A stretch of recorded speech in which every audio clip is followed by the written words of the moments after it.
Hello everyone, कैसे हो आप सब। उम्मीद है सब बढ़िया होंगे, मजे में होंगे। तो अभी हमारे दो लेक्चर ऑलरेडी इस चैप्टर के हो चुके हैं जो कि टिश्यू में है, जिसमें हमने बेसिक अभी तक जो डिस्कस किए हैं वो प्लांट टिश्यूज के बारे में डिस्कस किया है।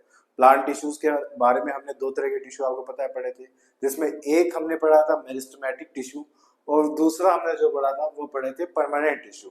जिसमें कि आपके अगर थोड़ा सा ओवरव्यू दूं लास्ट क्लास का, तो मेरिस्टेमेटिक टिश्यू हमने तीन तरह के पढ़े थे, अपेइकल, ट्रांसफर्स है ना, और इंटरकैलरी मेरिस्टम। ये हमने तीन तरह के पढ़े थे। वहीं पे जो आपके दूसरे तरह के थे जो परमानेंट टिश्यू थे वो हमने दो तरह के पढ़े थे, सिंपल एंड कॉम्प्लेक्स। सिंपल के अंदर हमने पढ़े थे तीन टाइप से, कोलेनकाइमा, स्क्लेरेनकाइमा एंड पेरेनकाइमा। ये जब सिंपलेस्ट फॉर्म में होते हैं तो सिंपल परमानेंट टिश्यू। जब सिंपल परमानेंट टिश्यू कॉम्प्लेक्स होके नया एक पर्टिकुलर कुछ स्ट्रक्चर फॉर्म करते हैं, it will be called as complex permanent tissue, जिसके अंदर हमने जाइलम और फ्लोएम पढ़े थे। जाइलम के चार पार्ट, तुम्हारा tracheid, vessels and parenchyma and fibres. इसी तरह से आपके फ्लोएम के भी चार पार्ट्स है। कौन कौन से? Sieve tube, companion cells, phloem parenchyma and phloem fibres. ये हमने डिस्कस कर लिया था कल। अच्छा, इसके अंदर जो लिविंग सेल्स थे वो सारे लिविंग सेल्स थे, लेकिन सिंपल परमानेंट टिश्यू के अंदर जो नॉन लिविंग सेल्स थे वो कौन से थे? स्क्लेरेनकाइमा वाले थे। लेकिन वहीं पर ही अगर बात करूं, जो आपके इसके अंदर जाइलम और फ्लोएम के अंदर जो नॉन लिविंग सेल्स थे वो कौन कौन से थे? एक तो आपके थे जाइलम फाइबर्स और एक फ्लोएम फाइबर्स। ये वाले पार्ट्स आपके क्लियरली क्या थे? नॉन लिविंग्स थे। ठीक है ये। अब इसके अंदर जो नेक्स्ट पार्ट यहाँ पर आपको दिख रहा है, ये आपको दिख रहा है प्रोटेक्टिव टिश्यू।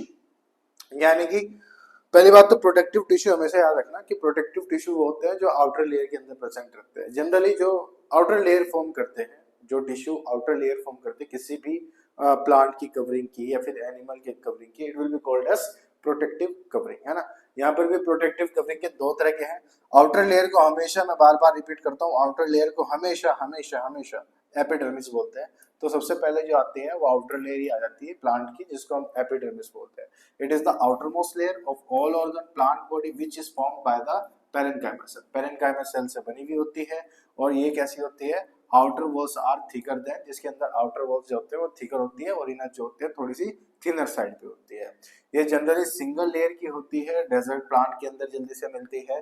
मल्टी लेयर भी हो सकती है कुछ केसेस के अंदर। ठीक है जी। It protects the inner tissue from the mechanical injury. Simple सी बात है, बाहर की लेयर का प्राइमरी फंक्शन जैसे हमारे अंदर भी सेम बात एग्जिस्ट करती है। जो आउटर लेयर होती है, चाहे वो किसी ऑर्गन की हो चाहे वो किसी सेल की हो, जो आउटर लेयर का काम जनरली प्रोटेक्शन करवाना होता है। और यहाँ पे भी क्योंकि ये प्लांट की सेल है तो ये भी क्या करवा है? प्लांट की लेयर है तो ये भी क्या करवा रही है? प्रोटेक्शन करवा रही है। दूसरे टाइप के सेल्स आते हैं कॉर्क और फैलम।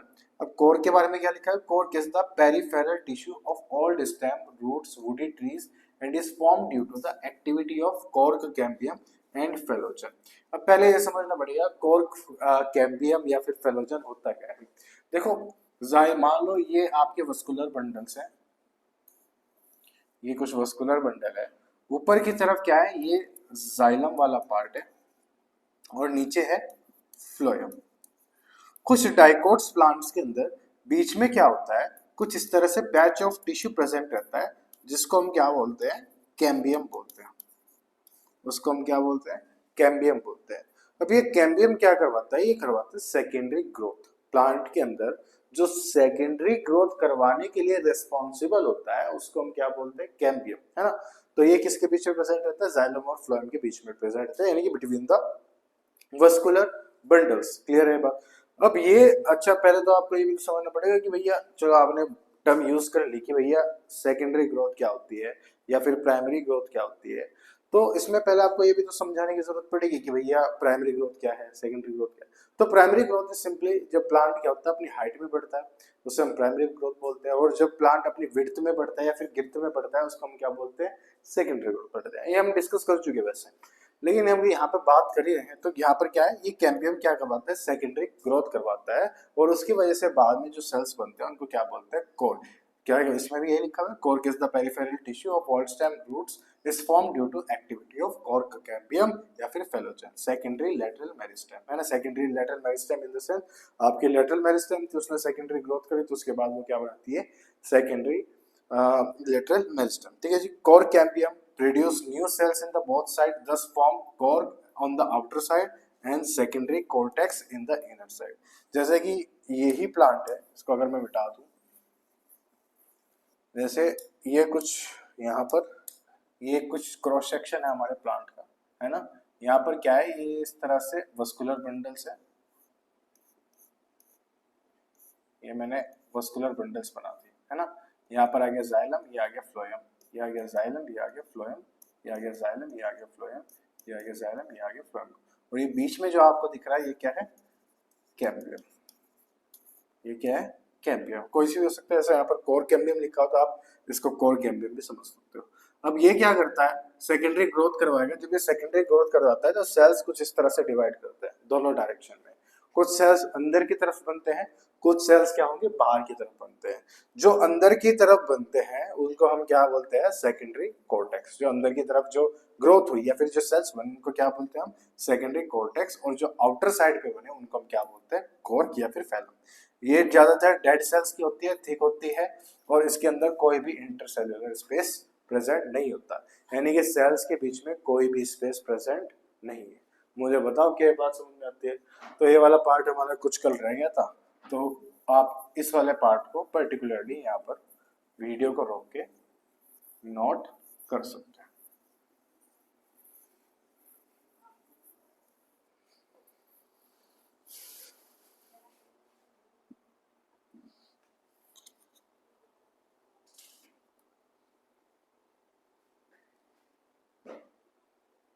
ओके, चलिए आगे। अब हमें स्टार्ट करना है आज का मेन टॉपिक, जो हमारा आज हाईलाइटेड टॉपिक रहेगा, वो है हमारा एनिमल टिश्यूज। ठीक है जी। अब एनिमल टिश्यूज के केस में क्या होता है, अब ये हमें पता है कि भैया अब तो हमने प्लांट टिश्यूज के बारे में पढ़ा है, ये तो हमें पता ही है कि टिश्यू होता क्या है, टिश्यू की डेफिनेशन क्या है। आज का जो मेन खास है, अभी हमने पूरा जो प्लांट वाला पार्ट था वो कवर कर दिया है, अब हम चल रहे हैं एनिमल्स की तरफ। जिस तरह से प्लांट्स के अंदर भी डिफरेंट डिफरेंट टाइप के टिश्यू होते हैं, इसी तरह से एनिमल्स के अंदर भी different different type of tissue रहेंगे। जैसे कि बात करें यहाँ पर अगर इसका एक टेबल देख रहे हैं हम, इसको थोड़ा सा बड़ा ही कर लेते हैं ना, थोड़ा आपको भी विजिबल रहेगा। इतना बहुत है या और कर लेते हैं, ये इतना तो मेरे ख्याल से इनफ है। ठीक है जी। देखिए एनिमल टिश्यू जो है कितने टाइप का है, दो टाइप का है, दो टाइप का बोल रहा हूँ, चार टाइप का है यहाँ पर। सबसे बाहर वाले हमेशा एपिथेलियम, जो बाहर की लेयर बनाएंगे उनको हम बोलेंगे एपिथेलियम। ठीक है। जो हमारी मसल्स बनाएंगे किसी भी ऑर्गन की या फिर हमारी बॉडी की, it will be called as muscular tissue. जो हमारी बॉडी के पार्ट्स को कनेक्ट करेंगे उनको हम बोलेंगे कनेक्टिव टिश्यू। ठीक है जी। साथ में जो नर्वस टिश्यू आता है, नर्वस टिश्यू क्या करेंगे, हमारी बॉडी के जो डिफरेंट पार्ट है इनके बीच में क्या प्रोवाइड करेंगे, कम्युनिकेशन प्रोवाइड करेंगे, है ना। चीजों को न्यूरोलॉजिकली कनेक्ट करेंगे चीजों को। ऐसे सेल्स को जो सिग्नल ट्रांसमिशन के अंदर इन्वॉल्व होते हैं, ऐसे टिश्यूज को हम क्या बोलते हैं, नर्वस टिश्यू। जैसे हमारा ब्रेन, ब्रेन जो है पूरा का पूरा एक नर्वस टिश्यू है, एक कॉम्बिनेशन ऑफ नर्वस टिश्यू है। क्लियर है, बात समझ में। इसमें अगर एपिथेलियम टिश्यूज यानी कि जो आउटर सेल आउटर लेयर के अंदर पाए जाएंगे वो चार तरह के हो सकते हैं। Simple squamous epithelium, striated columnar epithelium, ciliated columnar epithelium, cuboidal epithelium और ग्लैंडुलर एपिथेलियम, कुछ इस टाइप के होंगे। वहीं पर ही मस्कुलर जो है तीन टाइप के मसल्स मिल सकती है, striated muscles, non striated muscles और कार्डियक मसल्स। ठीक है। इनको हम जो नॉन स्ट्रेटेड मसल्स हैं इनको हम स्मूथ मसल्स भी बोलते हैं, इनको हम स्मूथ मसल्स भी बोलते हैं। कनेक्टिव टिश्यू जो है, जो प्रॉपर कनेक्शन के अंदर कनेक्टिव टिश्यू जो पूरे प्रॉपर काम करते हैं, वो आगे areolar tissue, adipose tissue, fibrous tissue, है ना। सपोर्ट के अंदर जो इन्वॉल्व होंगे वो होंगे कार्टिलेज और बोन, और जो फ्लूइड को कनेक्ट कर रहे हैं it will be called as blood and lymph. बात समझ में आती है। ठीक है जी। अब यहाँ पर दूसरी बात क्या आती है, इसमें जो नर्वस टिश्यू है, नर्वस टिश्यू किसके अंदर आ जाएगी, हमारे नर्वस सिस्टम को यहाँ पर कनेक्ट करने के अंदर काम में आ जाएगी। ये फ्लो चार्ट है, पहले आप इसको नोट करें, फिर इसको एक एक करके हम डिस्कस करना स्टार्ट करते हैं।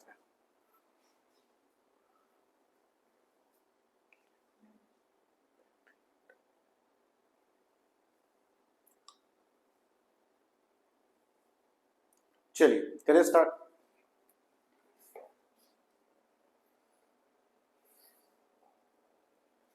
सबसे पहले हम एपिथेलियम टिश्यूज के बारे में पढ़ते हैं। पहले थोड़ा सा पहले थ्योरी पढ़ लेते हैं, फिर थोड़ा टाइप्स के बारे में डिस्कस करना स्टार्ट करेंगे। एपिथेलियम मतलब जो, तो यही मतलब आप देख लेना, epithelium is composed of two word epi upon thelium means grow, जो अपर लेयर होती है। It is the simplest tissue है, प्रोटेक्टिव है, ये हम बहुत बार पढ़ चुके हैं। ऑर्गन्स को कवर करता है, कैविटीज के अंदर प्रेजेंट होता है। It also form barrier to keep different part system को सेपरेट करने के अंदर काम में आ रहा है। क्लोजली पैक्ड सेल्स होते हैं, स्मॉल अमाउंट इनके बीच में सीमेंटिंग मटेरियल भी प्रेजेंट रहता है ना। जो ड्यू टू द एब्सेंस और less of intercellular blood vessels, lymph vessel, capillaries are unable to perceive this tissue, so blood circulation is absent in the epithelium. क्योंकि इनके बीच में इंटरसेलुलर स्पेस प्रेजेंट नहीं रहता, तो इंटरसेलुलर स्पेस प्रेजेंट ना होने की वजह से जो ब्लड है वो इनके अंदर एंटर नहीं कर सकता, और ब्लड एंटर नहीं कर सकता तो इसका मतलब इनके अंदर ब्लड सर्कुलेशन देखने को नहीं मिलती। Cells depend for their nutrient on the underlying connective tissue. ठीक है जी, ये कुछ टर्म्स हैं, ये पहले आप नोट कर लें इनको भी, फिर हम डिटेल में डिस्कस करते हैं एपिथेलियम टिश्यू को।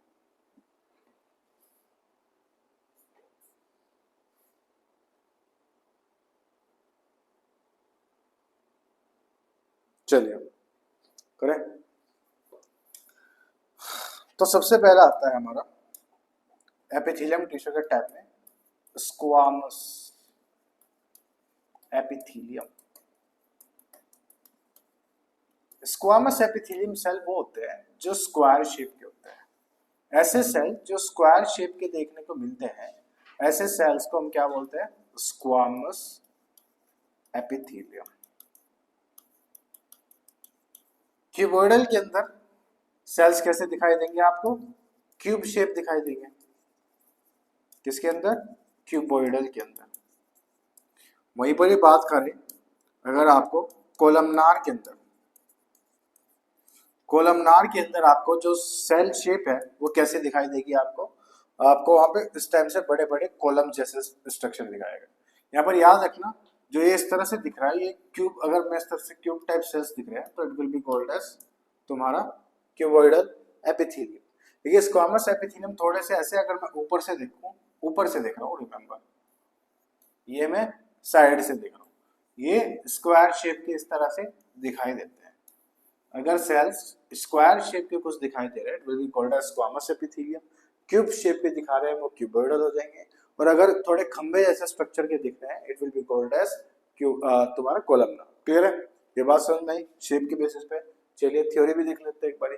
स्क्वामस फ्लैटेंड सेल होते हैं। लोकेशन ये जनरली ब्लड वेसल्स के अंदर देखने को मिलते हैं, लंग्स के अंदर देखने को मिलती है, ईसोफेगस हो गया, माउथ हो गया, इनके अंदर ही देखने को मिलती है। फंक्शन जो स्क्वामस एपिथेलियम का है वो जनरली कैसा रहेगा आपको, आपका जो फंक्शन यहाँ पर परफॉर्म होगा वो जनरली कैसा रहेगा आपका, मतलब डिफ्यूजन का, यानी कि डिफ्यूजन होता है जो गैसेस का ट्रांसपोर्टेशन होता है। यहाँ पर आपको स्ट्रक्चर भी दिखाई दे रहा है, यहाँ पर अगर थोड़ा ध्यान से देखें ये वाला आपको स्ट्रक्चर यहाँ पर क्लियरली विजिबल, जिसके अंदर जब ऊपर से देखेंगे तो ऊपर से देखने पे देखो ये एक पूरा सेल जो है स्क्वायर शेप का दिखाई दे रहा है। तो ऐसे सेल्स को हम क्या बोलते हैं? Squamous epithelium. इनको स्केल लाइक भी बोलते हैं। वहीं पर क्यूबॉइडल एपिथेलियम जो है क्यूब शेप दिखाई देते हैं, जैसे कि ये रहा। देखो इसमें जो सेल्स है ध्यान से देखना, ये आपको थोड़ा सा क्यूब जैसे दिखाई देंगे, और ये किडनीज के अंदर देखने को मिलता है, सैलिवरी ग्लैंड के डक्ट्स के अंदर देखने को मिलता है। जनरली जो क्यूबॉइडल एपिथेलियम होते हैं वो डक्ट्स के अंदर दिखाई देती है। जो हमारे ऑर्गन्स है डिफरेंट उनके जो डिफरेंट डक्ट्स है उनके अंदर जो एपिथेलियम प्रेजेंट होती है उनको क्यूबॉइडल एपिथेलियम बोलते हैं। और इसके अंदर जो फंक्शन रहेगा वो सिक्रीशन आ गया, एब्जॉर्प्शन आ गया, मैकेनिकल सपोर्ट आ गया, और तुम्हारा क्या आ जाएगा? एक्सक्रीशन। इस तरह के इनके कुछ फंक्शन देखने को मिलेंगे। नेक्स्ट आता है इसके अंदर कोलमनार। कोलमनार आपको पता है जैसे कुछ खंबे की तरह जैसे खड़े रहे, वो इस तरह से खंबे जैसे जो स्ट्रक्चर है वो खड़े रहेंगे तो उनको क्या बोलेंगे? कोलमनार बोलेंगे। और कोलमनार के ऊपर कुछ विलाई जैसा स्ट्रक्चर सरफेस भी देखने को मिल सकता है ना। ये इंटेस्टाइन के अंदर देखने को मिलता है, रेस्पिरेटरी ट्रैक्ट के अंदर देखने को मिलता है, और उनका फंक्शन भी सिक्रेशन और एब्जॉर्प्शन है। जैसे इंटेस्टाइन के अंदर ये किसके अंदर काम में आएंगे? एब्जॉर्प्शन के अंदर काम में आएंगे। क्लियर है? मुझे लगता है ये आपको नोट कर लेना चाहिए, ये आप नोट कर लो।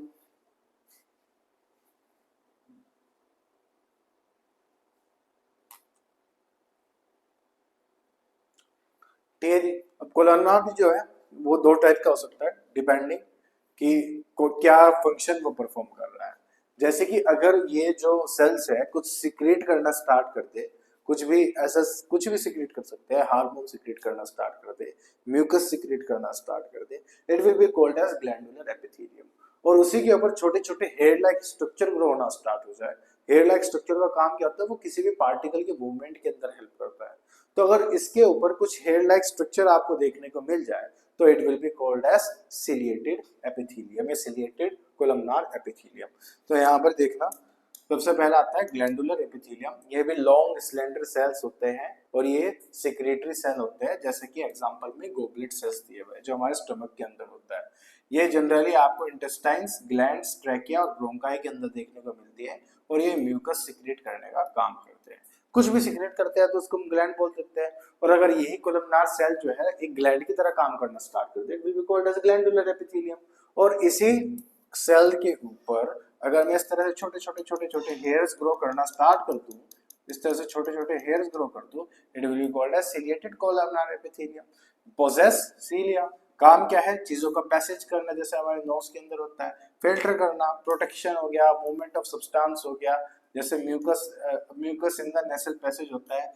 एग के केस में जो हमारे फीमेल रिप्रोडक्टिव स्ट्रक्चर होता है, फीमेल के अंदर जो फैलोपियन ट्यूब्स होते हैं, उनके अंदर क्या होता है, जब एग प्रोड्यूस होता है तो एग को क्या करना पड़ता है, मूव करना पड़ता है उन ट्यूब्स के अंदर।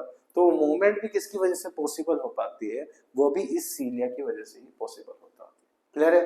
तो कोलमनार दो तरह के हो सकते हैं डिपेंडिंग ऑन फंक्शन क्या परफॉर्म कर रहा है।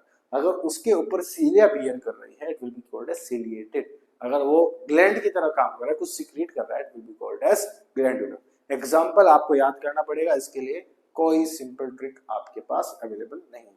ठीक है जी, इसको नोट कर लो।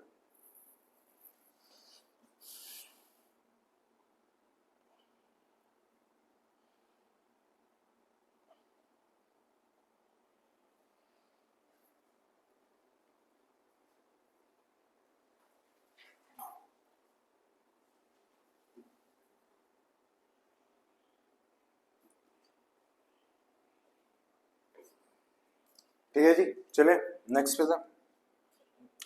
तो यहाँ पर दूसरा जो टॉपिक है वो है लूज कनेक्टिव टिश्यू। ठीक है, ऐसे टिश्यू जो लूजली अरेंज रहेंगे, ऐसे कनेक्टिव टिश्यू। पहली बात तो कनेक्टिव टिश्यू क्या होगा पहले तो ये समझ सकते हैं। अगर कोई भी जो टिश्यू है हमारे डिफरेंट बॉडी पार्ट्स को क्या कर रहा है, कनेक्ट कर रहा है, कुछ भी पार्ट्स को अगर वो कनेक्ट कर रहा है ना, it will be called as connective tissue. और अगर वो लूजली पैक्ड है, मतलब उसमें जो है वो पूरी तरह से अच्छे से पैक ना होकर थोड़ा सा लूजली पैक्ड है, it will be called as loosely connective tissue. अगर बहुत ज्यादा स्ट्रॉन्गली पैक्ड है, it will be called as dense connective tissue. तो कनेक्टिव टिश्यू जो है आपको बताया चीजों को कनेक्ट करने के लिए काम में आता है। अगर वो लूजली अरेंज हो जाता है, it will be called as loose connective tissue. अगर वो बहुत ज्यादा डेंसली पैक्ड हो जाता है, it will be called as dense connective tissue. मुझे बताओ ये बात समझ में आती है?